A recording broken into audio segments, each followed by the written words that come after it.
الحمدللہ رب العالمین والصلاة والسلام علی سید الانبیاء والمرسلین وعلی آلہ واصحابہ اجمعین اما بعد اعوذ باللہ من الشیطان الرجیم بسم اللہ الرحمن الرحیم وشاورہم فی الامر فاذا عزمت فتوکل علی اللہ ان اللہ یحب المتوکلین صدق اللہ العظیم اللہم صلی علی سیدنا و مولانا محمد معدن الجود والکرم وآلہ وصحبہ وبارک وسلم۔ حمد و صلوات کے بعد روحانی مسائل اور روحانی بیماریوں میں سے ایک بڑی بیماری ہے اعتماد خلق، مخلوق پر بھروسہ کرنا۔ اللہ تبارک و تعالی نے رسول پاک صلی اللہ علیہ وسلم نے جو دین عطا فرمایا ہے ہمیں، اس دین میں اسباب اختیار کرنے کا حکم دیا گیا ہے، لیکن بھروسہ اسباب پر نہیں کیا جائے گا، بھروسہ مسبب الاسباب پر کیا جائے گا۔ اسباب اختیار ضرور کیے جائیں گے لیکن توکل اپنے رب کریم پر رکھا جائے گا۔ ہوتا یہ ہے کہ ہمارے ہاں بہت زیادہ اعتماد کر لیا جاتا ہے، بہت زیادہ امیدیں لوگوں سے وابستہ کر لی جاتی ہیں۔ اس کا نقصان پھر یہ ہوتا ہے کہ امیدیں چونکہ عام انسانوں سے وابستہ کی جاتی ہیں، وہ کمزور ہوتے ہیں، تو بہت ساری امیدیں ٹوٹتی ہیں۔ ان ٹوٹتی ہوئی امیدوں پر بہت سارے لوگ پریشان بھی ہوتے ہیں، شکوے بھی کرتے ہیں اور نقصان بھی اٹھاتے ہیں۔ خلق پر زیادہ اعتماد نہ کیا جائے، اعتماد تو خالق پر کیا جائے۔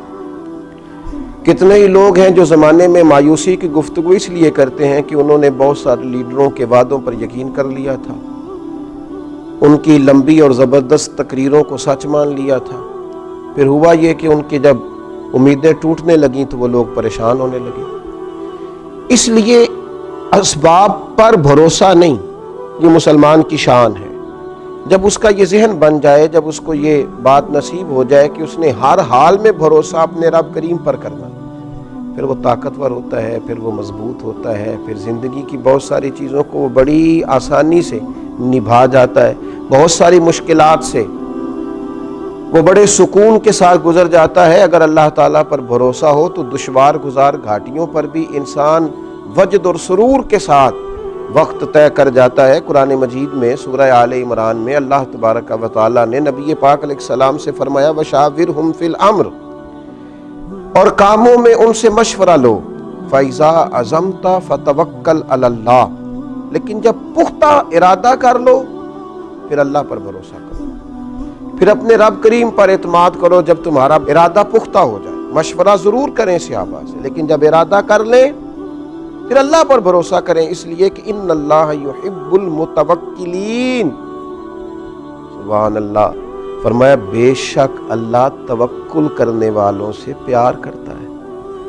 یہ اللہ پر بھروسہ کرنے والے اللہ کے پیارے ہیں، اللہ ان سے محبت کرتا ہے۔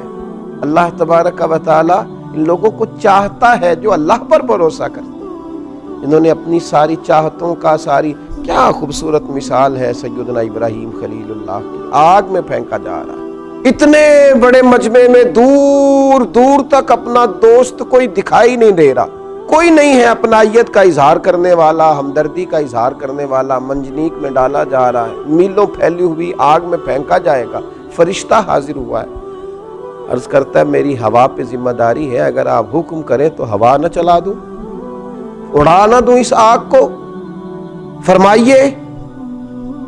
حضرت ابراہیم فرمانے لگے میری تجھ سے کوئی حاجت نہیں۔ پھر بارش کے فرشتہ عرض گزار ہے حضور اگر اجازت ہو تو ایسا می برساؤں کہ یہ ساری آگ ٹھنڈی ہو جائے۔ فرمایا تجھ سے کوئی حاجت نہیں ہے۔ وَاتَّخَذَ اللَّهُ إِبْرَاهِيمَ خَلِيلًا، میری تو اس سے حاجت ہے جس نے مجھے خلیل بنایا ہے۔ میرا بھروسہ تو اپنے رب کریم پر ہے۔ اعتماد خلق چھوڑ دیا، اب آرزوؤں کا مسکن، محبتوں کا منبع، دعاؤں کی جگہ، ہر چیز اپنے رب کو مان لیا ہے۔ اب وہ جس حال میں رکھے گا اسی حال میں رہنا ہے، اب وہ جو عطا کرے گا اسی پر شاکر ہونا ہے، وہ جس آزمائش میں ڈالے گا اس پر صابر ہونا ہے، جس رستے چلائے گا خوشی سے چلنا ہے۔ بھروسہ اللہ پر، اعتماد اپنے رب پر، اپنے مالک کریم کی ذات پر، ساری توجہات اسی کے دیے ہوئے پر قناعت، اسی پر صبر، اسی کا شکر، اسی کے لیے دل کی ساری چاہتیں، اسی کی طرف انسان کا سارا رجوع۔ میرے نبی اکرم نور مجسم شفیع معظم صلی اللہ تعالی علیہ وسلم نے جب اپنے صحابہ کے دلوں میں یہ بات پوری طرح ڈال لی تھی نا کہ تم نے اللہ پہ بھروسہ کرنا ہے، اعتماد خلق نہیں اعتماد خالق کرنا ہے، تو اس کا لازمی نتیجہ یہ نکلا تھا کہ وہ 313 تلواریں لے کر نعرے لگاتے ہوئے بدر کی طرف بڑھ گئے تھے۔ دوسری طرف بھروسہ تھا تلواروں پر، نیزوں پر، برچھیوں پر، تعداد پر، یہاں بھروسہ تھا اللہ رسول پر۔ نتیجہ کیا نکلا؟ جن کا رب رسول پر بھروسہ تھا انہیں فتح نصیب ہو گئی، اور جو دنیا کے ظاہری اسباب پر بھروسہ کیے ہوئے تھے وہ خائب و خاسر ہو کر لوٹ گئے۔ اسباب سارے اختیار کیے جائیں گے، کوشش تمام اسباب کی جائے گی، لیکن سارے اختیار حاصل کر کے وہ جو میرے رسول پاک صلی اللہ تعالی علیہ وسلم نے صحابی سے کہا تھا نا کہ اونٹ کو پہلے باندھ لے، لیکن باندھنے کے بعد بھی بھروسہ اللہ پہ کرنا، یہ خیال رکھنا کہ اسے چور سے، ڈاکو سے، ہر چیز سے اس کی حفاظت اللہ تعالیٰ کرے، اسباب اختیار کریں، محنت کریں، جد و جہد کریں، لیکن لوگوں سے امیدیں رکھنی چھوڑ دیں۔ ہر وقت دوسروں پر یہ شکوہ کرنا کہ تو میرے حقوق ادا کر، تو میرا خیال کر، تو میری بات سن، تو میرے اوپر توجہ دے، تو میری باتوں میں دلچسپی کا اظہار لے، اسے چھوڑ دیں۔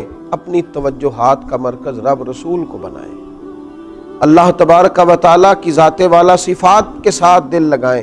میرے نبی اکرم صلی اللہ تعالی علیہ وسلم نے فرمایا جو شخص اللہ پر بھروسہ کرتا ہے اور اسی کا ہو کے رہتا ہے، بھروسہ کرتا ہے اور رب ہی کا ہو کے رہتا ہے، فرمایا رب تعالیٰ اس کے ہر کام میں کفایت کرتا ہے اور اسے وہاں سے رزق دیتا ہے جہاں سے اس کا گمان بھی نہیں ہوتا۔ اور حضور فرماتے ہیں جو دنیا پر توکل کرے اور اسی کا ہو کے رہ جائے، پھر اللہ بھی اسے دنیا کے حوالے کر دیتا ہے، وہ دنیا ہی کا اسے کر دیتا ہے اللہ تعالیٰ، وہ دنیا ہی کا ہو جاتا ہے۔ جب اس نے اعتماد ہی مخلوق پہ کیا ہے، جب اس نے اعتماد ہی خلق پر کیا ہے، جب اس نے سارا کچھ بنا ہی لوگوں کو لیا ہے، جب اس نے اپنے تعلقات کو ہی سب کچھ سمجھا ہے، تو پھر اللہ تعالیٰ اسے دنیا کے سپرد کر دیتا ہے، اپنی ساری دعاؤں کو، اپنی ساری التجاؤں کو، اپنی ساری محبتوں کو، اپنی ساری دلچسپیوں کو، اپنے الفتوں کے سارے رنگوں کو اللہ رسول کی طرف موڑ دیں، اسی طرف اپنا سارا رخ کر لیں۔